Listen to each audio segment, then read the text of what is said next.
तकरीन report काज़ी अली रज़ा सनाई दावत इस्लामी जे टमाही गॾजाणी तालका निगरान मुख्तियार अली कुर्मी जी सदारत हेठ खानज़ादा हाउस तकरीन ते थी गुज़री, जंहिंमें तंज़ीम जे 12 मदनी कमनि बाबति गौर वीचार कयो वियो, जॾहिं त पंहिंजनि शोबनि में नुमाया ऐं बहितर कारकर्दगी ॾेखारींदड़ इस्लामी भाइरनि खे तालका निगरान मुख्तियार अली कुर्मी पारां खेनि मनता तौर लुंगियूं पारायूं लफ़्ज़नि जी भेटा पेश कई वई।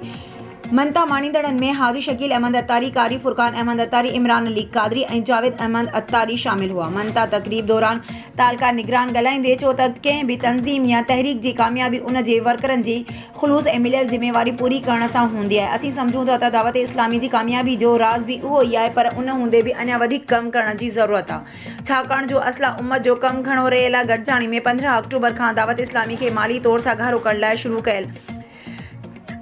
टेले थो सिलसिले में भरपूर हिस्सो वठण जो ज़हन ॾिनो वियो। गॾजाणी में अल्लामा हबीबुल्ला अल मदनी, अल्लामा शाज़ेब अल मदनी, अल्लामा तलहा अल मदनी, अल्लामा फ़ियाज़ हुसैन अल मदनी, मोहसिन अत्तारी, मोहम्मद शमीम अत्तारी, ग़ुलाम कादिर अत्तारी ऐं नासिर अत्तारी समेत कई इस्लामी भाइर शरीक हुआ।